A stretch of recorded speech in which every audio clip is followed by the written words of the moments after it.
Labadiena, gerbiami visaginiečiai. Vėl atsakysiu į klausimus, bet kaip paprastai papasakoju apie savaitę. Matyt, pagrindinis įvykis šioje savaitėje yra taryba, o taryboje tikrai buvo labai svarbus klausimai, tai ir strateginis veiklos planas, ir biudžetas šių metų. Todėl šiek tiek apsistosiu apie tos tarybos sprendimus, kurie buvo priimti. Vienas iš netiek svarbių, bet tiesiog paaiškinsiu. Praeitą taryba nepatvirtino mūsų savivaldybės kontrolieriaus algos koeficiento. Šį kartą nepakeitėme, liko tas pats, bet taryba patvirtino ir džiaugiuosi dėl to.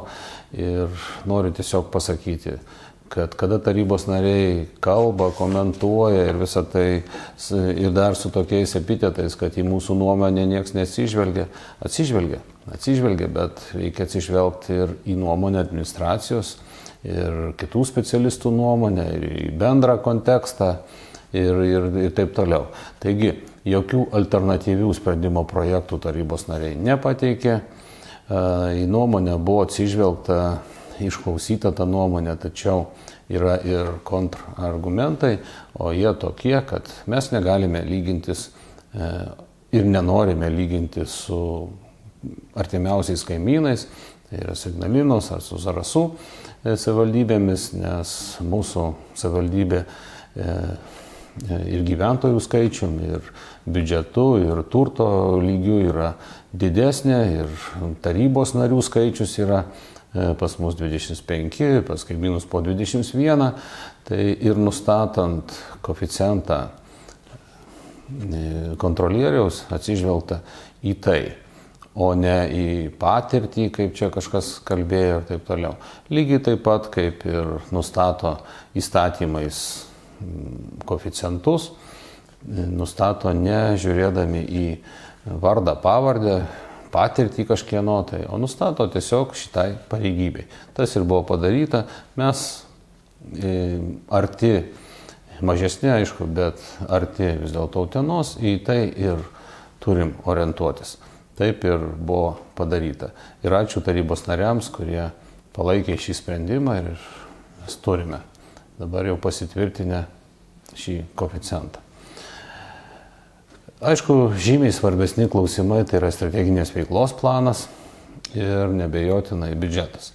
Tai jeigu su strateginės veiklos planu dar buvo komentarų, dar buvo kažkokių klausimų, kaip buvo atsižvelgta į pastabas, tikrai labai esu dėkingas visiems tarybos nariams, kurie teikė pastabas.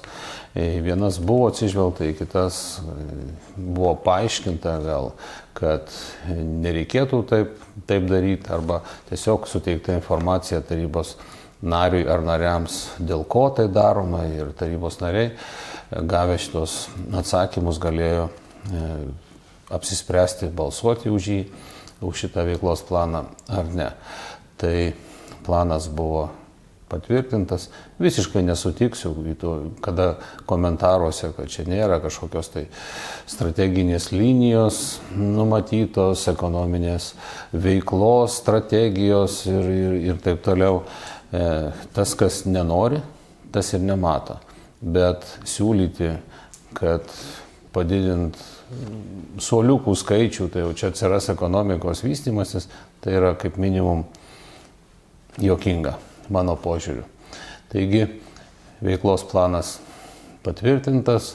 Apie biudžetą galiu pasakyti tik tiek, kad biudžetas buvo priimtas turbūt 1 minutės bėgyje ir priimtas kaip kažkoks formalus, visiškai nesvarbus sprendimas, nes paklausius, ar yra klausimų dėl biudžeto, jų nebuvo, ar yra norinčių pasisakyti šio klausimu, taip pat niekas nenorėjo ir taip pat užbalsuota. Žinau tą pasiaiškinimą, kad biudžetas, tai jau eina antras žingsnis po strateginės veiklos plano. Tai yra tik dalis tiesos. Tik dalis tiesos, nes tie, kurie šneka apie strateginės veiklos planą, ten komentuoja apie kažkokius investicinius projektus, viskas yra tvarkoj. Bet biudžetas ne vien tai.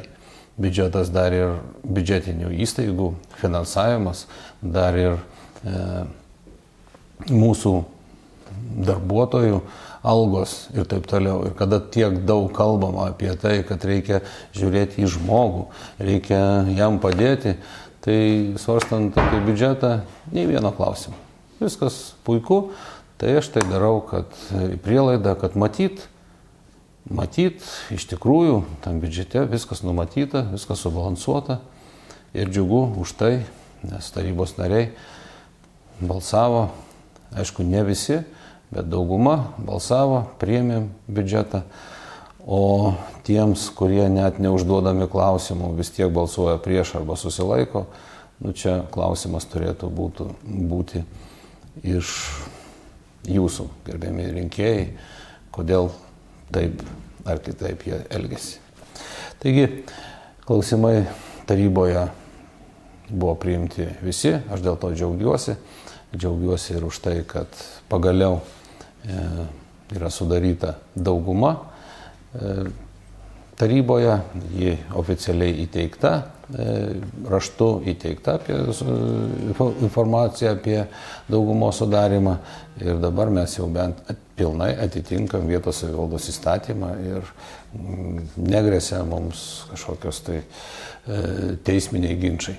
Tai tiek apie tą tarybą, o dabar atsakysiu tuos klausimus, kuriuos šią savaitę gavau. Kodėl po elektros tinklų rekonstrukcijos vienas ar kitas kiemas paskęsta visiškoje tamsoje? Neseniai kūrybos namų kiemelėje visą naktį tai degė, tai geso šviesos, o savaitgalį Sadulinos alėja 3 esančių namų kiemas buvo visiškoje tamsoje. Galiu pasakyti tiek, kad tai yra naujai sumontuota visa sistema ir yra matyt dar tas periodas, kada sistema galutinai testuojama ir kažkokie iškyla tam tikri nesklandumai, tai jie pašalinami tikrai labai greitai. Tačiau šiek tiek paliesiu kitą temą, kad tikrai yra mūsų mieste dar ir anksčiau buvo, ir dabar yra tų vietų, kurios blogai apšviestos arba visai neapšviestos, tai specialistams duota užduotis, jie renka šitą visą informaciją tam, kad suformuluot naują pirkimą ir tas vietas, visas tas tamsiasias dėmes mieste pašalinti. Kodėl daugelis tarybos narių nesilaiko vietos savivaldos įstatymo ir nerengia gyventojų priėmimų? Negaliu pasakyti, kad tarybos nariai nesilaiko vietos savivaldos įstatymo, jie laikosi ir su gyventojais bendrauja ir tų bendravimo formų yra tikrai labai daug ir galima ir susitikti betarpiškai, tiesiog bevaikščiojant galima ir pasikalbėti telefonu ir tose pačiose Facebookuose ir taip toliau. Tie, kurie galvoja, kad iš anksto susitarus ir susitikt savivaldybės patalpose yra patogu, jie taip daro, kiti daro galbūt šiek tiek kitaip, tačiau tikrai visi bendrauja su rinkėjais ir matyt ir idėjas, ir kažkokias problemas kelia, kurias reikia išspręsti mūsų miesto gyventojams. Taip kad negalėčiau teikti, kad tarybos nariai nevykdo vietos savivaldos įstatymą. Neseniai neblaivus vairuotojas iš Visagino įmonės Vilniuje sukėlė avariją. Kodėl savivalda nekontroliuoja, kokioje būsenoje vairuotoja ateina į darbą? Kaip pasakyti, tikrai tai ne savivaldos funkcija ir tikrai ne administracijos funkcija kontroliuoti, kokioje būsenoje vairuotojas sėda už vairo. Yra tam nebejotinai pati įmonė, kuri samdo šį darbuotoją, taip pat ir tie, kurie išleidžia į reisą, matyt, patikrina, taip pat ir saugaus eismo inspekcija tą stebi ir policija, aišku, tikrai gali sustabdyti tokį pažeidėją. Tačiau vėlgi Ir dar kartą pas visus kreipiuosi. Na, tie keleiviai, kurie sėdo į šį autobusą, tikrai nepatikėsiu, nei vienas, nei užuodė, nei pastebėjo, kad vairuotojas ne visai adekvatus. Taigi, linkėčiau būti drąsesniems, aktyvesniems ir jeigu matote, kad vairuotojas ne visai adekvačiai elgesi ar su kvapu, nesunku. Perspėkite iš pradžio jį, kad su tokiu vairuotoju nevažiuosiu, kitus perspėkite policiją, nes tai gali baigtis ne vien tuo, kad ten iš to vairuotojo atims teises ar ten baudą susimokės. Tai gali baigtis tikrai žymiai tragiškiau. Todėl būkite aktyvūs ir saugokite save. Kada bus autobuso maršrutas iki Intersurgical? Čia tikrai skaudus klausimas man jau ir asmeniškai, nes viską darau, kad jisai kuo greičiau atsirastų ir matyti ir skaudus ir administracijai, tačiau ne visada pasiseka taip greitai, kaip norėtųsi. Ir šis atvejis būtent toks, nes esu jau informavęs, kad jau įvyko konkursas, įvyko pirkimas ir nupirkome tą paslaugą. Viena iš įmonių laimėjo tą konkursą, mes ją pripažinom laimėjusią ir pasiūlėme pasirašyti sutartį. Paskutiniu momentu įmonė nusprendė atsisakyti šitos sutarties ir nepasirašė. Nieko kito, kaip perkančiai organizacijai, kuria mes esame, nebelieka, reikia organizuoti naują konkursą. Taigi jis organizuojamas, labai tikiuosi, kad jis praeis sklandžiau ir sutartis bus pasirašyta, bet tai bus matyti ne anksčiau nei kovo pabaiga. Savivaldybės poliklinikos svetainėje atsirado informacija apie visas mokamas paslaugas, bet vis dar nesulaukiu informacijos apie plombų ir kitų dantų gydymo medžiagų kainą. Ar tikrai sunku paskelbti? Žinot, ne visai čia tas klausimas jau mero, tačiau aš kreipiuosi į poliklinikos atstovus, jie man atsakė ir pateikė netgi saitus, kur ta informacija yra.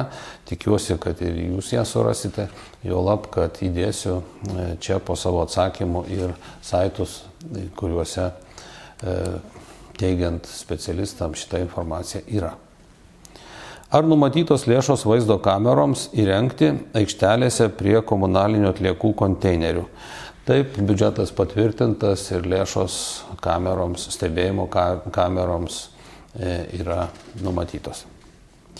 Ar greitai bus įrengtos maisto atliekoms surinkti skirti konteineriai? Kaip jas surinks gyventojai? Taip suprantu, į maišus supakuotų maisto atliekų iš šios konteinerius įmesti negalima. Kaip tada šias atliekas atnešti iki konteinerių stiklainiuose? Ne, tikrai ne stiklainiuose ir tikrai taip, konteineriai artimiausiu metu bus pastatyti, o į konteinerius maisto atliekas galima atnešti tuose pačiuose pakeliuose, su kuriais jūs perkate maisto prekes parduotuvėse, tai tą patį maišelį įdėję ir su maišeliu į tą konteinerį išmesite. Miškuose, druskininkuose švaru, nėra šiukšlių, šakų, nuvirtusių medžių. Ar bus jėgų savivaldybei sutvarkyti miškus po miškų perdavimo savivaldybės nuosavybėn? Tikiuosi, kad klausimas yra apie druskininkus ir apie tuos miškus, kurie pačioje miesto teritorijoje.